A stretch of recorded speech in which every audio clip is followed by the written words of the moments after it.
Thank you to everybody for your interest in GIS and data from city agencies. Our format today, we are going to have some short and a few little longer presentations from city GIS professionals and others who use GIS in their work. We're going to take Q&A at the end of all the sessions, so we make sure we get everything in. And as Nathan said, yes, all the slides and the recordings will be shared afterwards, so you don't have to put that in. So let me introduce myself and my co-panelists today. So my name's Lee Elan. I'm the Chief of Planning at the Mayor's Office of Environmental Remediation. And joining me today are Matt Croswell, the GIS team lead and open data coordinator at the New York City Department of City Planning. Carlos Piedad, the policy advisor for environmental justice at the Mayor's Office of Climate and Environmental Justice. Chris Gettings, a senior data scientist in the Division of Environmental Health at the Department of Health and Mental Hygiene. And batting cleanup, Josh Friedman, the executive director of GIS for New York City Emergency Management. We've done this panel for a few years in a row because we use GIS and maps and open data in our work. We respect our colleagues' work and want to learn about and showcase how they're using data. And finally, the open data law encourages civic engagement, and it reminds us to be out there and share our data and encourage people to use it and to share how they can use it. So a few words about my office, the Mayor's Office of Environmental Remediation. We are responsible for running the city's voluntary cleanup program and the e-designation program. This is tax lots in New York City that have environmental contamination that need to be addressed before new buildings can go up. So we run that program and also oversee e-designations for air quality and noise, again, when new buildings are going up, to make sure that they are protecting workers in the building and people from contamination and environmental hazards. And one of the ways we showcase the work that we're doing is through our SPEED portal, the Searchable Property Environmental Electronic Database. And it shows the projects in our cleanup program and the stage they're in, if they're completed, if they're active and in construction. And you can play around with SPEED. I'm not giving a demonstration today. It's a few years old, but suffice it to say, you can put in an address and ask for nearby environmental features, and it will show you things like where are the e-designations, where are sites in our program, where are sites in the state's cleanup program. It's hiding behind an e-designation over here, South of Tillery Street, open spills, and all sorts of other data. So if this is of interest to you, I invite you to come in and play around with it. It's regularly updated. On the right, the columns all have a little metadata link, so you can see where the source of information comes from.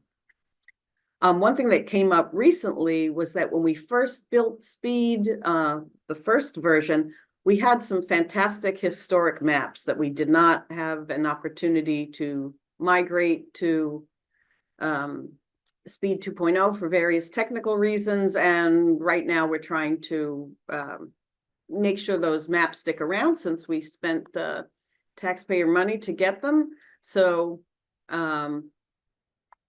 right now, let me just do this and then go back. The maps are still available on the old SPEED address, and I will put both these addresses in the chat as soon as I'm done talking.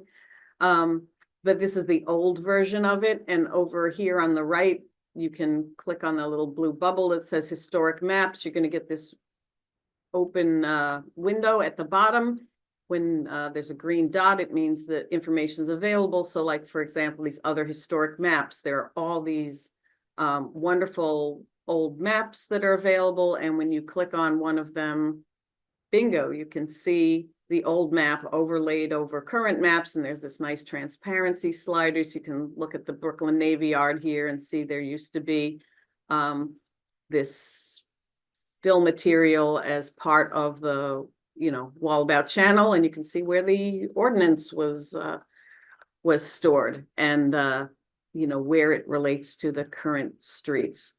So just going back for a second, so on Open Data, I just want to let people know you can see information about our cleanup sites, about the generating receiving sites in our clean soil bank, shape files for community brownfield planning areas that includes the state's brownfield opportunity area. And also we have historic land use information. So when you look at these old maps, not just these old maps, but we scanned Sanborn maps. We took out old uses there, and that listing of prior uses on sites around the city is a layer that's in speed 2.0 over here. If in the city things, I don't know if this is a static slide, but historic site information is there on the right. So I encourage people to go and explore and get back to us if you have any questions about it. Okay, I'm going to turn it over to my colleague from City Planning, Matt Croswell, to tell us about what they've got going on this year. Thanks, Lee. I have a lot to cover, so I'm going to try to go through this pretty quickly. I am Matt Croswell, GS Team Lead and Open Data Coordinator at City Planning. Next slide.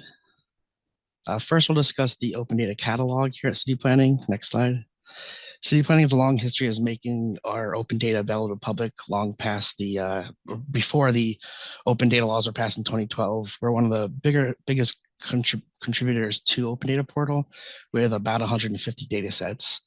You can see most of them here. Some are monthly, some are updated monthly or quarterly, and many others. So they include zoning related data sets, Pluto and Map Pluto, which is a tax lot data set, which contains property and building info on every lot in the city.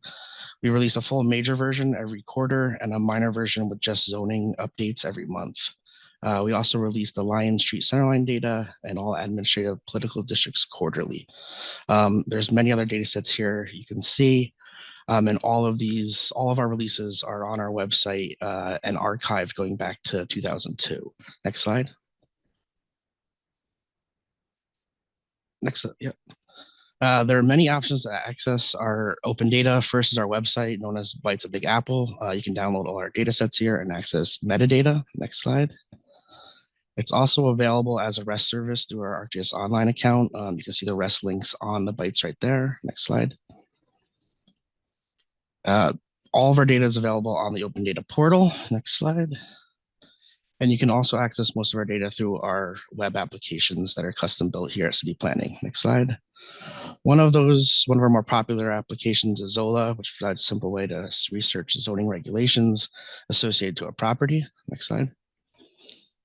Another application is the Equitable Development Data Explorer. This allows New Yorkers to explore data related to housing affordability, displacement, and racial equity in our city, created through a local law 78 in 2021. Next slide. The Population Fact Finder allows you to explore NYC census and demographic info. Next slide.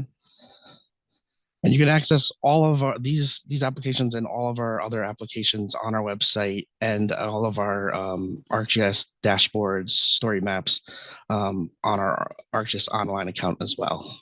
Next slide. So I want to talk to you about our biggest project coming up. So all of the links and areas we just showed you where you can access data and web applications is about to change coming up in the next few months. And so we want to just sort of give you an overview of what's coming and where you can find that data once the website redesign is launched. Next slide. Okay, so most people are familiar with coming to City Planning's website. They go to the Data and Tools tab. That's going to be changing to this new look on the bottom here, and it'll be called the Resources tab. Next slide. Currently, you're used to seeing two sub-tabs, Open Data and Maps and Geography. For the most part, the Open Data tab is appropriate name, but it does contain other things like geocoding tools, which make it a little confusing. Next slide. The page also contains inconsistent functions. Next slide. If you click the download icon on one of our data sets, you might start downloading data immediately. Or if you click another one, you might be redirected to a secondary download page. So the users are kind of don't know what to expect when clicking on like icons like that. Next slide. There were similar issues with our maps and geography tab. This was also a misleading name. And this primarily contains our web applications and static maps. So the name sort of doesn't match what's there. Next slide. There were even more inconsistencies on this tab. Some static maps had a link on the left-hand side, while others had their own section with display cards like admin and political maps at the bottom. Next slide. There's also inconsistent functionality here as well. Well, if you clicked on Zola or flood hazard mapper, an info page would appear. Next slide. But if you clicked on other applications like Population Fact Finder, you'd be directly entered right into that application. Next slide. In the new redesigned website, the 2 tabs that we just covered are expanded into 4 new tabs with appropriate names, such as web apps, data, static maps, and geocoding. Each of these tabs will now have that appropriate name, and you'll know what to expect to find in there. They will contain a comprehensive catalog of all the appropriate content, and all the pages will have a consistent functionality and feel as you access them. They also, when you click on an icon in these pages, you'll know what to expect because the consistency will be there as well. Next slide. So this is a first look at one of our pages here. You'll now see that our content is listed as cards. Each card will have a consistent look across the 4 tabs, so the user experience should be familiar. For example, you see each of the cards has a title, a category, a description, and info related to the update release. Next slide. Users would like to, if users would like to know more information about a specific data set, they can click the View Dataset button on the bottom of the card. Next slide. And once in the View Dataset page, the user will see what looks a little bit more like the current website now, but with a more consistent feel. It starts with an overview section with descriptions, the most recent release info. The download options are now consistent, so there's a download for each dataset version, and consistent options to download like a data dictionary, a README, and access to our REST services. Another big major improvement will be the previous release archive section is now right here on the View Dataset page. Before, you had to back out, go to the main page, go access the archive, and then re-search for that same data set. Now, when you're on a page, like a dataset page like Pluto here, you can see the current versions and then also grab an archived version if you want to compare. Next slide. In our current page, many of our data sets don't have a shareable URL. They're just postings on a longer page. So now each of these content cards contains a share button. So if one of your colleagues is interested in a data set we have, you can just click this share button and send them the URL. Next slide. Another new functionality is the ability to sort and filter.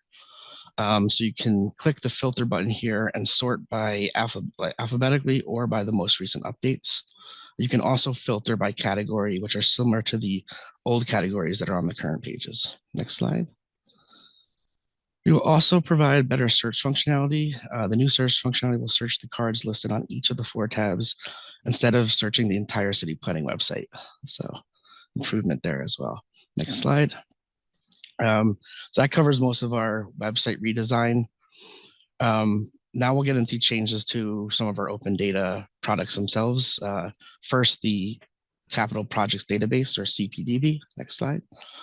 The CPDB dataset provides info on current and future capital projects in NYC that are reported in the Capital Commitment Plan, which covers a 10-year period. This data is updated 3 times a year, aligned with the release of that Capital Commitment Plan. And the data is provided as a mix of projects and commitments.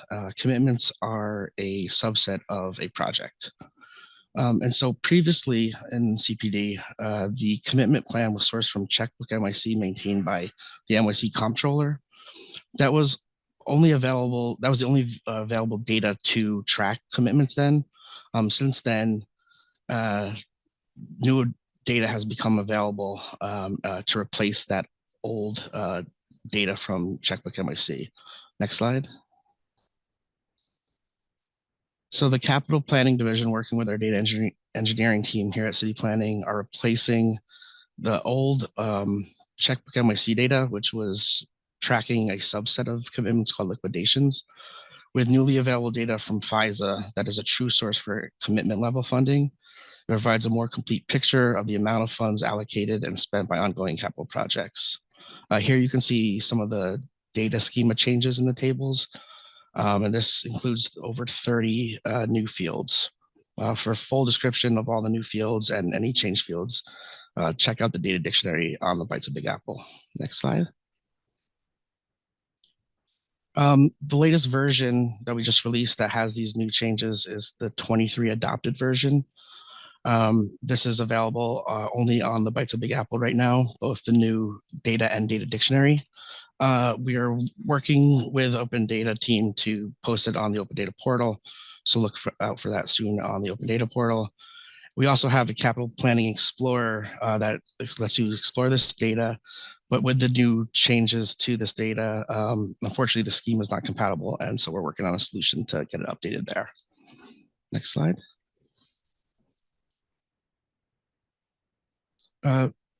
Couple other changes.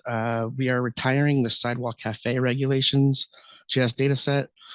This has been retired because there's been the adoption of the new citywide open restaurants text amendment. So that replaces these regulations. You can still access the previous files in our archive. And also there's a redistricting of the US congressional districts coming once again. This is overturned in court. We'll be releasing an update to both election and US congressional districts. This will be called version 24A1.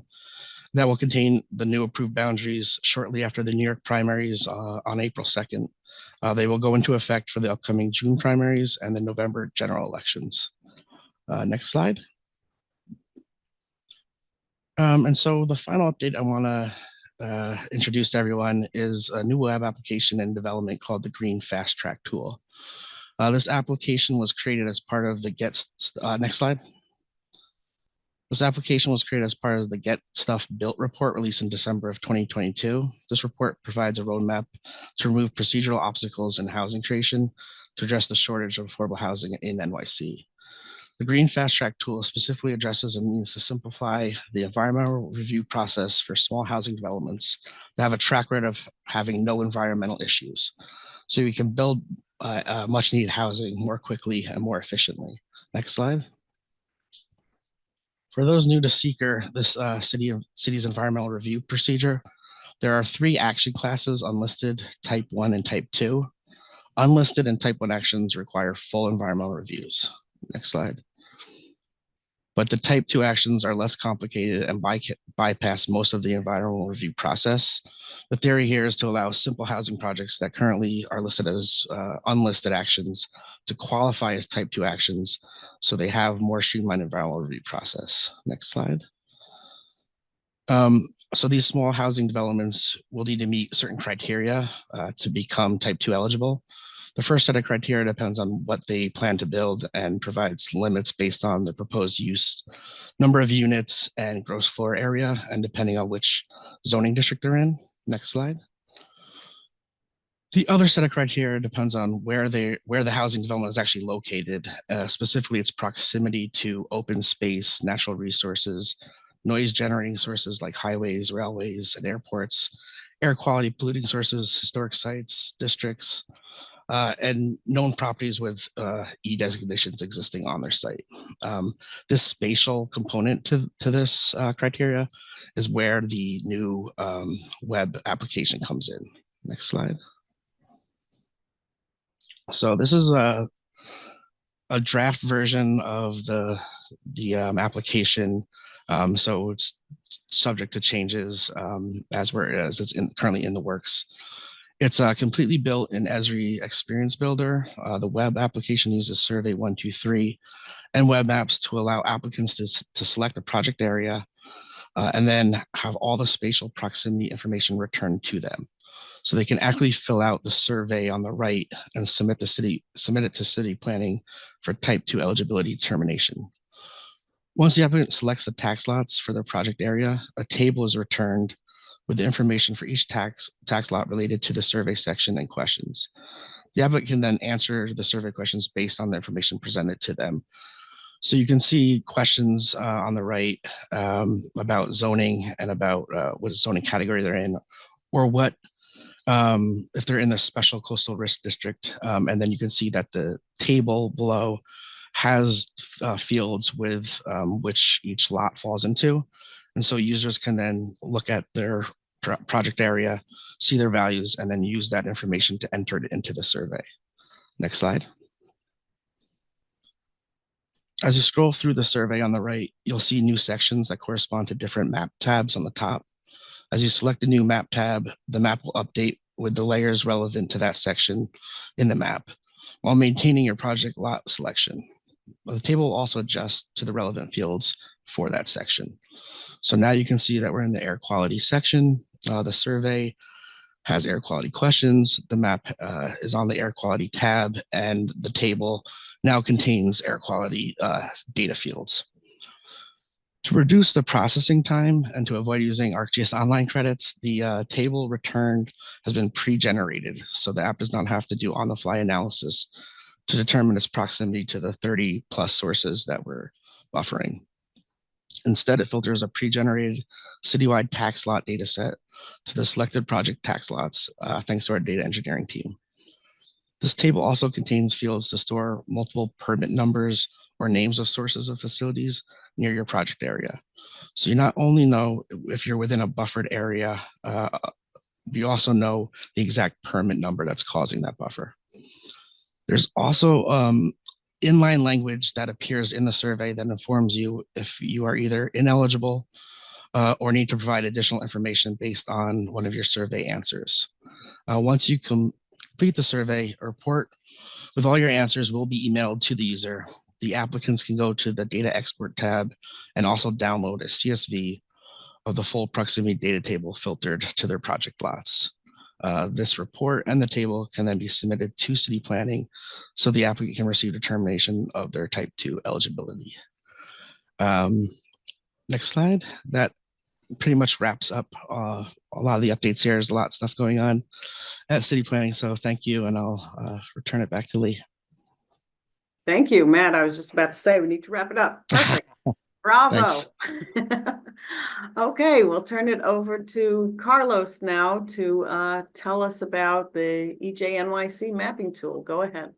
Good afternoon, everyone. Thank you for joining. I'm really excited to, for the first time, actually present a live demonstration of our office's brand new Environmental Justice NYC mapping tool. My name is Carlos Piedad. I'm a policy advisor at MOC-EJ and have been working on the EJ NYC initiative for the better part of 3 years now.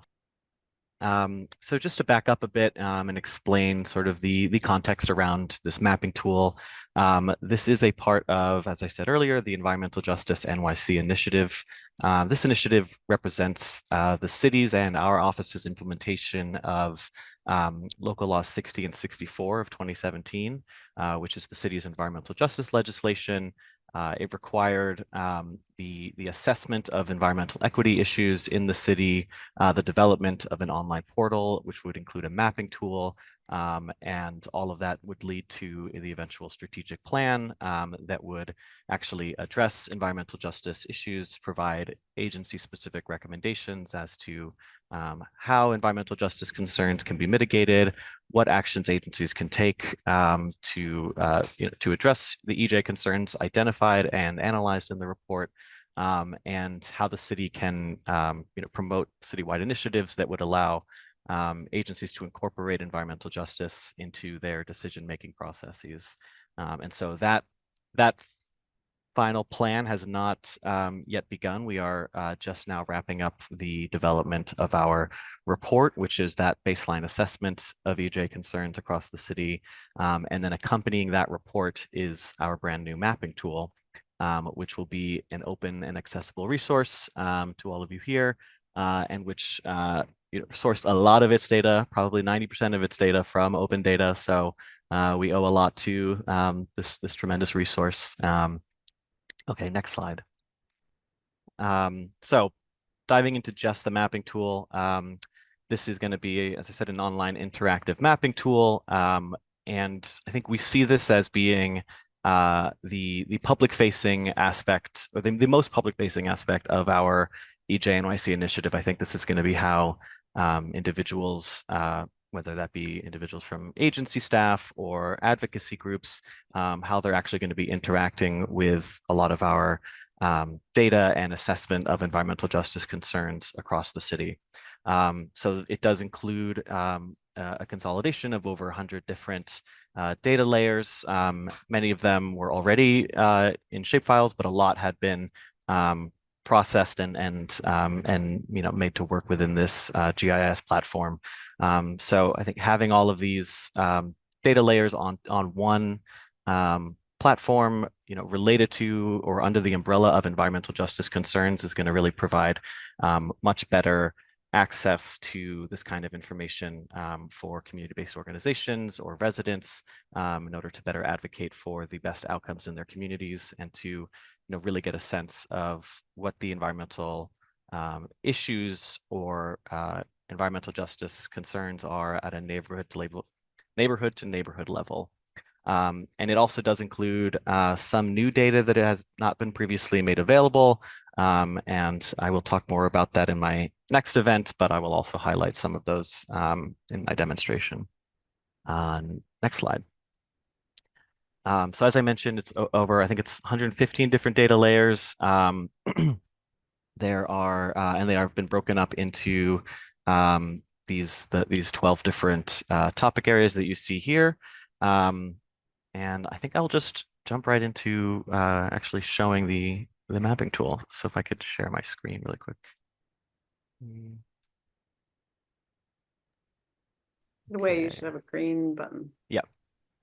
Great. Okay. So once you, and I should mention, this is not yet publicly available. We anticipate releasing the mapping tool along with the report in the very near future, but we are able to, the mapping tool has been essentially finalized, and so we do want to show it off a bit and get people excited. So it does open up into what we're calling the full data explorer, and through this data explorer you can access, it's like a landing page, has all of the data sets that you could possibly access all into one section, but we do have, we did create more tailored mapping tools that you can see on the left-hand side that sort of group different data layers that are related to, so let's say, access to resources, polluted air, hazardous materials, safe and healthy housing, polluted water, and climate change. And so, and on the right-hand side, you can see those key topic areas that I mentioned before.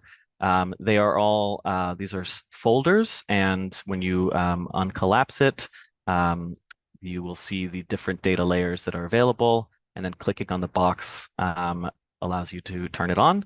It's important to have both the data layer box and the topic area box on, because if you were to add several different data layers and then you wanted to move on to a different topic, you could just turn this off and you can have them all be removed. And then if you were to select a mapping tool focused just on air quality, you can see that those data layers the topic areas available did change, and I think even some of the data layers within the topic areas are removed so that only the data layers related to that topic are included. There are a few core fields that don't that do not change no matter what mapping tool you're on, which we just see these as providing information that is useful no matter what topic you're interested in. And so that includes contextual overlays. This just provides basic information so that you can get a little bit more context or actionable geographies related to your whatever it is that you're researching. So you can take a look at if something falls within your congressional district, your state senate district, city council district, things like that. We also have information like the location of schools, nitrogen developments, industrial business zones, significant maritime industrial areas, contextual information like that. We also have demographics available, age and race, and have been working really closely with DOHMH to incorporate health indicators as well, specifically health indicators that are tied to or shown to have ties to the built environment. So things like diabetes and hypertension often relate to lack of food access. Child asthma emergency department visits, of course, relates to air quality. And so that is included throughout. And then we also have the state and federal disadvantaged communities maps, which we call environmental justice areas. And that can really help if you are preparing information for a grant and you need to show that a specific project falls within one of those geographies. If I have time, I'd love to go through just like a few examples of what one might be able to use this for. So as I said, it's interactive and it's really going to allow people to better understand the relationships between different concerns or health indicators, so you can layer things on top of each other. So let's say that you are an advocacy group, really concerned with heat mitigation, and you want to, push for more street tree plantings in your neighborhood. You might open this mapping tool, take a look at the Parks and Open Space folder, and click on tree canopy coverage. And then, so this already gives you a sense of the areas with high tree canopy coverages in green, and then in white is where that is less so. And then to strengthen your argument, you might want to add on the heat vulnerability index, which is a tool developed by the Department of Health, which measures a neighborhood's relative risk of vulnerability to extreme heat events. And then, so let's say you have both these informations on it. It's now you want to know who your council member is, so you can turn on city council districts. And then let's say that you were to pick somewhere in Brownsville. And when you click on the map itself, any of the data layers that are turned on, you will receive some pop-up information. So here we, through the area that I clicked, we know that it has a HVI index of 5, which is the greatest, which is the highest level. Switching to tree canopy coverage, we see that they are in the 37th percentile for tree canopy coverage, with only 6% coverage. And we know that they are in City Council District 41, and that can help you, guide where you actually, where you move with this information. So you are also able to download. Carlos? Yes, am I going too long? Jump in and, that's great to have an example. I think this is an exciting preview, but I want to get to the other Sure. Okay. presentations if you don't mind. No problem. I will send an update once it's released. So I'm Chris Gettings. I'm a senior data scientist for the Environmental Health Data Portal. I'm just going to be showing some information about how we map environmental health using open source tools. So the Environmental Health Data Portal isn't new exactly. It's been around for a while, but we launched a new version a little over a year ago, and it's completely redesigned. Both the back end and the front end. And we're doing all of our development on GitHub, so you can see the site code and also the data that we use for the website. And also there's a link here. The URL is a little too long and complicated to actually say, but on to nmc.gov/dataportal will get you there. So our goal on the EHDP team is to make data easier to access, understand, and use. So our goal is not to give you the broadest possible data sets and the most ways of interacting with them. We really want to be opinionated about what we show and the messages that we give. So in order to do that, we have various functions on the site, including data features like this real-time air quality tracker, This is just a screenshot from today. We have an archive of this going back. This has been really popular, especially since the air quality event last summer. We have data stories, which are sort of explainers on various topics that we collaborate with across the divisions here at DOH and also across various government agencies. This one's called Housing Creates Health. It's just about how housing really does have a direct impact on people's health outcomes. We also have neighborhood reports, which take UHF 42 neighborhoods. Sorry if you don't know what that is, but UHF 42 neighborhoods and show various indicators from certain topics about like the health in that neighborhood, including rankings comparing to various other neighborhoods in New York City. And finally, we have the Data Explorer, which is what I'm which is what I'm going to focus on today. The Data Explorer allows you to browse data sets and look at tables, maps, trends, and other comparisons. And I'm going to dive into this. Our Data Explorer has 265 different indicators, and 209 of them have some degree of mapping enabled on them. It's a lot of indicators, a lot more measures, and it presents a challenge for how you can build an application that will map 265 different indicators in a consistent way, especially when you have lots of different geography levels like borough, UHF 3442, Puma, Community District, the new CDTA, NTA from 2 different years, and also special geographies like for the NYC Kids Survey. So what does this look like? I'm going to show you this particular indicator is elevated blood levels under age 6. So when you land on the Data Explorer, you get to the summary. There's a map, trend, links between different indicators, but I'm going to focus on the map here. The default for the mapping is the finest grained geography that we have and the latest year that we have. This only has a measure of 5 micrograms per deciliter blood level. But we have UHF 42 and borough. You can click on this, compare boroughs, and you can also compare over time.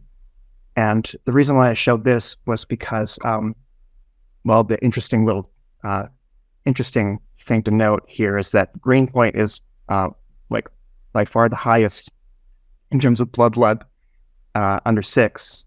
And it's very interesting because if you, let's say, go back to 2015, here's 25.8. If you go back to 2015, it's still highest, even though everything else is also higher.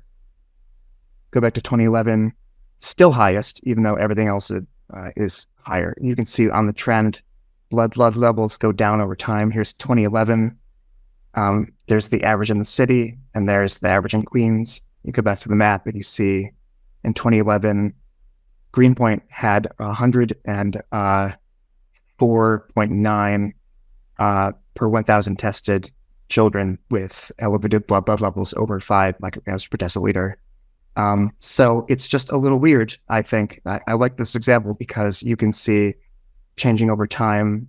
Greenpoint still stands out, even though blood levels are dropping over time. This is the sort of thing that you're able to do with our Data Explorer. We have, like I said, 265 indicators. It's very hard to map all of those different facets automatically.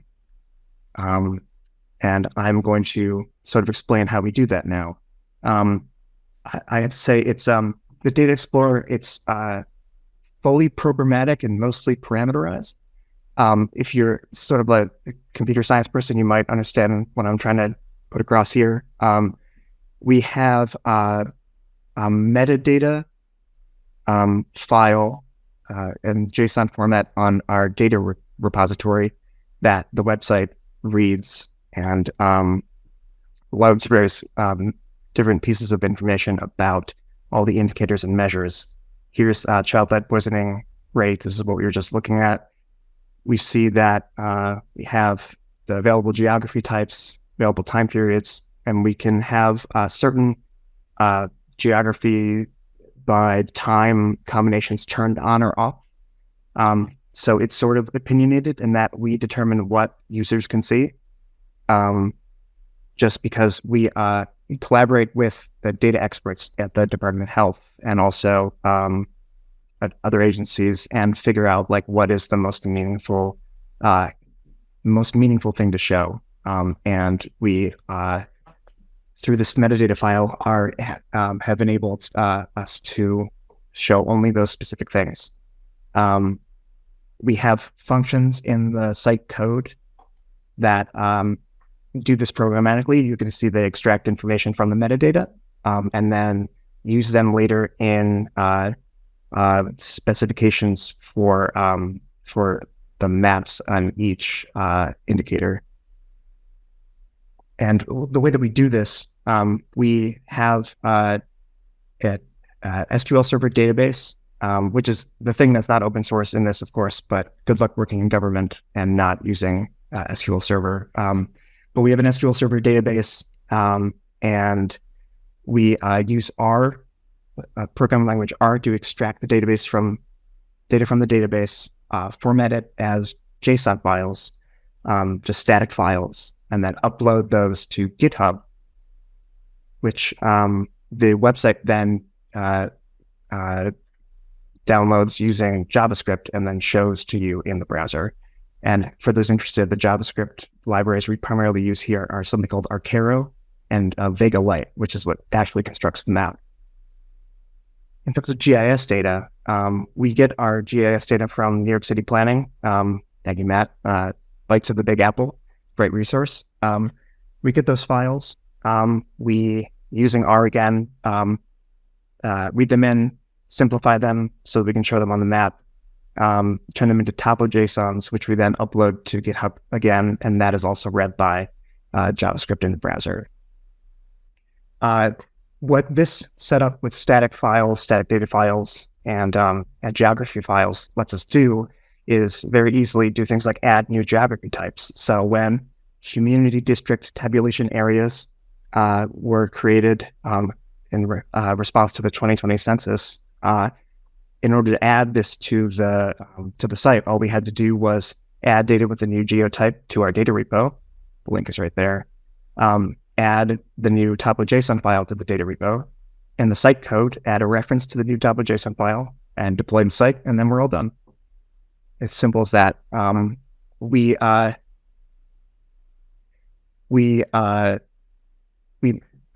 love setting up these things automatically. We love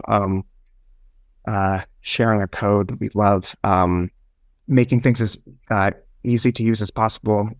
We do user testing to make sure that the site is as good as we can possibly make it. And if you're interested in the code or the data or anything like that, please find us on GitHub or go to the website on.nyc.gov/dataportal.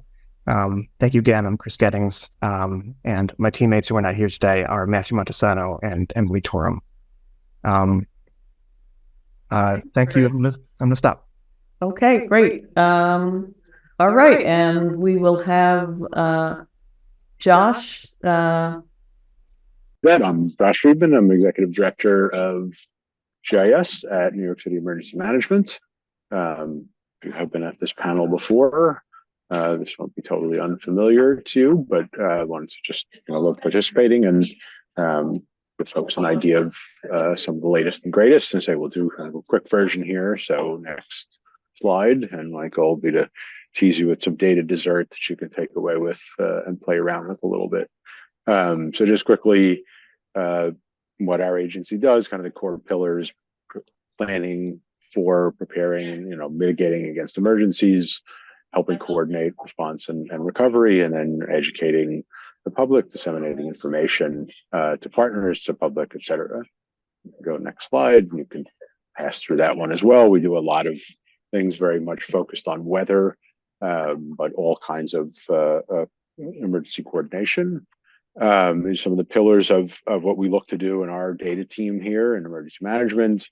So as I often show, just an example of some of the focus we put on automation. So this is Python script, helping to ensure data quality. On the next slide. Data discovery, we actually a lot of our work over the years, and this is changing a bit, is not public facing per se, in the sense that our clients are of our data with most often other city agencies as response is going on. But there are some very good notable exceptions, hurricane evacuation zones being one. Go to the next slide. These are updated periodically when the data is appropriate. The current version has been current for a little while, but this is something we try and push out, make available. Folks, you see some hurricane resources there for finding out your evacuation zone, but also we make the data available, and that actually can go via city planning, our colleagues, or the open data site as well. You can go to the next slide. Evacuation centers would be available as well. And you can actually just keep going. We'll focus on here's sort of the meat, the data coordination note. That's a lot of what we do is working on with partners on governance standards and procedures so that we can be ready after emergencies. So in the last minute or two, definitely wanted to tease this, most in the presentation. I've talked about this in past years, but our New York City Hazard Mitigation Plan, this is something that's updated every 5 years. Municipalities do this at the core, so they're eligible for reimbursement funding from the federal government after disasters. But this has been a project over the years with the planning colleagues who lead this effort in our risk analysis and recovery group, but also us on the GIS side to move from a large paperweight to something more useful. So please go check this out. You can go to the next slide. These are the hazard profiles that are available. There have been some changes since the 2019 plan. We used to have a CBRN, chemical, biological, nuke threat, and a cyber. Some of these have been combined into non-natural hazards. So there's some grouping of hazards. And we now have a poor air quality hazard, something we all experienced not too long ago, and drought as well. You can go to the next slide.